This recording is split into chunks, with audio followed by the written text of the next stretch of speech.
दिनै एबसुनि बानजायनायाव गोदान दिल्लीनि कन्स्टिटिउशन क्लाब अफ इन्डिया मालावांकर हलाव हायुङारि थाखोनि सावरायमेल खुंदों। 125th एमेन्डमेन्ट बिलनि गेजेरजों भारत संबिजिरनि आर्टिकल 280 खौ थाबैनो मावफुंनानै सा-सानजा भारतनि मोन 6 शेड्युलफोरनि गोहोखौ बांहोनाय, जेरै फाइनान्सियेल रिसोर्सेस आरो एडमिनिस्ट्रेटिभ पावारखौ बांहोनाय, लोगोसे बिटिआर गोजोन गोरोबथानि दफाफोरखौ थाबैनो मावफुंनाय बायदि आयदाफोरखौ लानानै बे सावरायमेलखौ लानाय जायो। बे हायुङारि थाखोनि सेमिनाराव एबसुनि आफादगिरि दिपेन बर' आरो एबसुनि माखासे दैदेनगिरिफोरजों लोगोसे बिटिआरनि बारग' सिएम प्रमद बर' आरो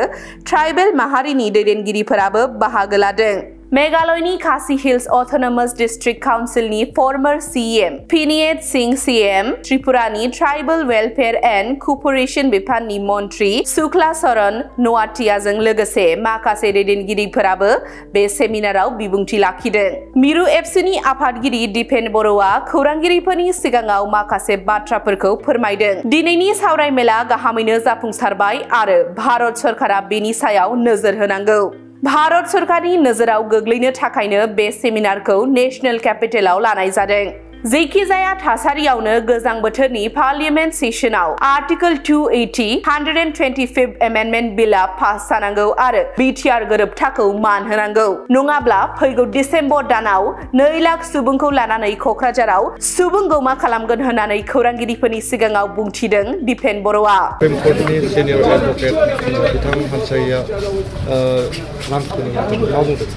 थारैनो जोंनि सेमिनाराव दिनै माने बिजय हान्सारिया सुप्रिम कर्टनि सिनियर मोस्ट एडभकेट आरो बिथाङा जास्टिस BL हान्सारिया जाय सुप्रिम कर्टनि चिफ जास्टिसमोन, बिथांनि आंगो फिसाज्ला दिनै बिथाङा सुप्रिम कर्टआव मावनानै दङ। बिथाङा सिक्स शेड्युलनि सायाव बिराद गिदिर पृष्ठानि बिजाबबो लिरदों। एमेन्डमेन्ट मा जाखो, 10टा एमेन्डमेन्ट दिनैसिम सिक्स शेड्युलनि सायाव जाबाय, 106 एमेन्डमेन्ट भारतनि संबिधाननि सायाव जाबाय। बे गासैबो खोथाखौ रोखा रोखा लिरदों आरो दिनै बिथाङा बुंदों जे फाइनान्सियेल अट'नमि भारत सरकारनिफ्राय डाइरेक्ट फान्डिं सिक्स शेड्युलाव नांगौ, माने VCDCआव बा मिउनिसिपाल काउन्सिलाव नांगौ आरो बेखौ मोनाब्ला पन्सायतआ 93rd 94th एमेन्डमेन्टनि गेजेरजों जे माने पन्सायत आरो जिल्ला परिषदआ जि अधिकार मोन्दों, कन्स्टिटिउसनेल जि अधिकार मोन्दों, फाइनान्सियेल जि अधिकार मोन्दों, बे अधिकारा सिक्स शेड्युलाव मिसिं जानानै दङ आरो बेखायनो होनांगौ। बे खोथाखौ दिनै बिथांमोना स्पष्टयै बुंदों। दा बेखायनो खासि माने अट'नमास हिल माने डिस्ट्रिक्ट काउन्सिलनिफ्राय जोंनियाव बाहागो लादों आरो लोगोसे माने त्रिपुरा ट्राइबेल एरिया डिस्ट्रिक्ट काउन्सिलनिफ्राय जोंनियाव बे ओनसोलनिफ्राय त्रिपुरा गभर्नमेन्टनि मन्त्रि शुक्ला चरण न'आटिया बिथाङाबो बाहागो लादों। गोबां जोंनि दैदेनगिरिफ्रा बाहागो लादों आरो दिनैनि सावरायमेला जथेस्थ' मोजां, जथेस्थ' माने डेपनेस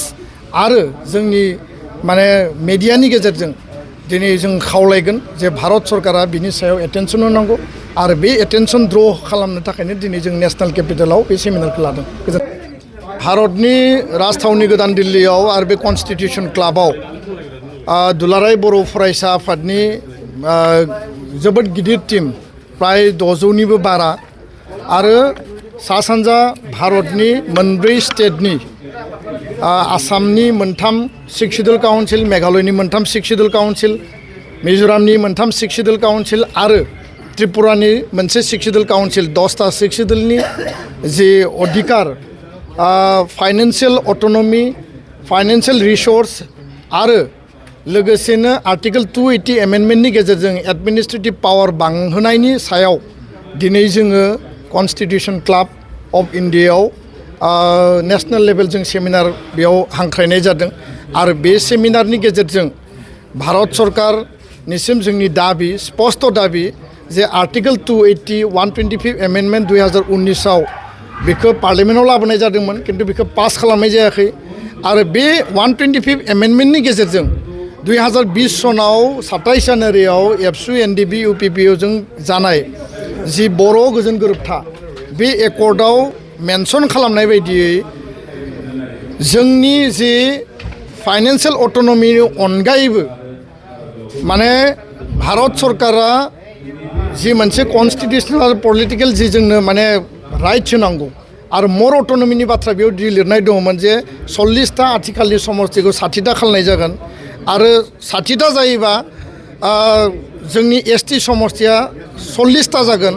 7टा नन एसटि 7टा माने जेनेरेल जागोन प्रपर्शनेट मेनाराव दा बे स्पष्ट बेयाव लिरनाय दङ आरो लोगोसेनो बे प्रप'जेलाव दङ आरो लोगोसेनो एडिशनेल साबजेक्ट एडिशनेल पावार एन्ड फांसन बारायनाय एन्टि डिफेक्शन ल'नि खोथा आरो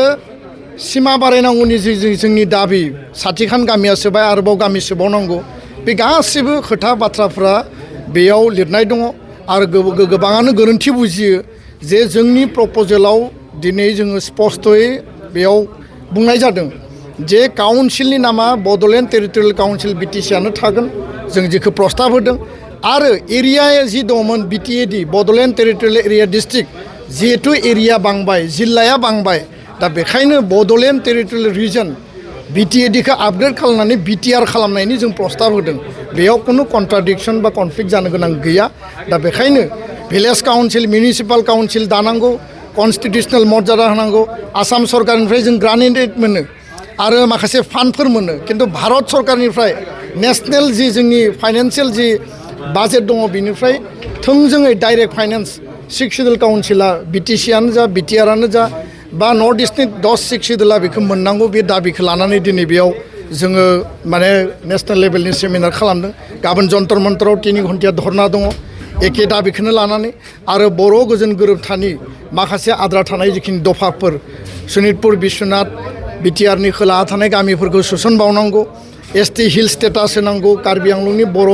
कसारि जोंनि सुबुंफोरनो लोगोसेनो बर' कसारि काउन्सिलनि पूर्णांग पर्यायनि गामि नटिफिकेशन डिलिमिटेशन बिसायख'थि खुंनाय माने स्कुल प्रभिन्सियेलाइजेशननि खोथा बेयाव दङ फरेस्ट राइट एक्ट इमप्लिमेन्टेशननि खोथा बेयाव लिरनाय दङ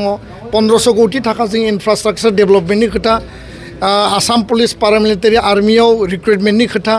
बे गासैबो खोथा बाथ्राखौ लानानै जोङो दिनै भारत सरकारखौ खावलायदों भारत सरकारा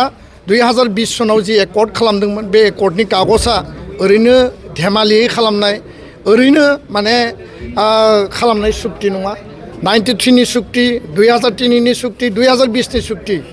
आलादा रायजो बड'लेण्ड दाबिनानै दुलाराय बर' माहारिया दुलाराय बर' फरायसा आफाद बिएलटि एनडिबिआ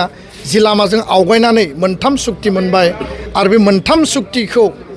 मोजाङै मावफुंनानै जोंनि अट'नमि जोंनि अधिकारनि बाथ्राखौ दिनै जों रेज खालामदों आरो भारत सरकारा बुजिनांगौ जे बे कागजआव माने मुंख्लंनि थैनि बेसेन दङ आरो बे कागजआ ओरैनो नङा आरो सुक्ति खालामबानो जाया सुक्तिया इमप्लिमेन्ट जाबासो जोंनि अधिकारखौ जों मोनगोन कागजखौ देखायनानै जोंखौ अधिकार मोनबाय होननानै बुंबा जानाय नङा बे डकुमेन्टसा बे दलिलनि गेजेरजों जोङो अधिकारखौ प्रकृतआव बास्तबाव जोङो मोनोब्लासो बर' हारिनि एसपिरेसन बर' हारिनि बड'फानि जि मोनसे माने सिमां दंमोन आल्टिमेट गलसिम थांनायनि लामा बियो रोखा जागोन दा बेखायनो भारत सरकारखौ जों खावलायदों नैबे उइन्टार सेसनाव पार्लियामेन्ट थांनाय सामार सेसनाव बिथांमोना बेखौ खालामाखिसै नैबे उइन्टार सेसनाव पार्लियामेन्टआव जिकुनु बिनिमयाव जे भारतनि पार्लियामेन्टआव आर्टिकल 280 125 एमेन्डमेन्टआ पास जानांगौ आरो कनस्टिटिउसनेल स्टेटास कनस्टिटिउसनेल जि भेलिडिटि बर' पिस एकर्ड 2020 खौ मर्यादा होनांगौ होननानै जोङो दाबि खालामदों आरो नङाबा दुलाराय बर' फरायसा आफादा गासै बर' माहारिखौ लानानै फैबाय थानाय डिसेम्बर दानाव क'क्राझाराव 2 लाख सुबुंनि गेदारिंजों सुबुं गौमा खालामनानै जोंनि दाबिखौ माने नायजता होनो थाखाय जोङो भारत सरकारखौ खावलायगोन गोजोन्थों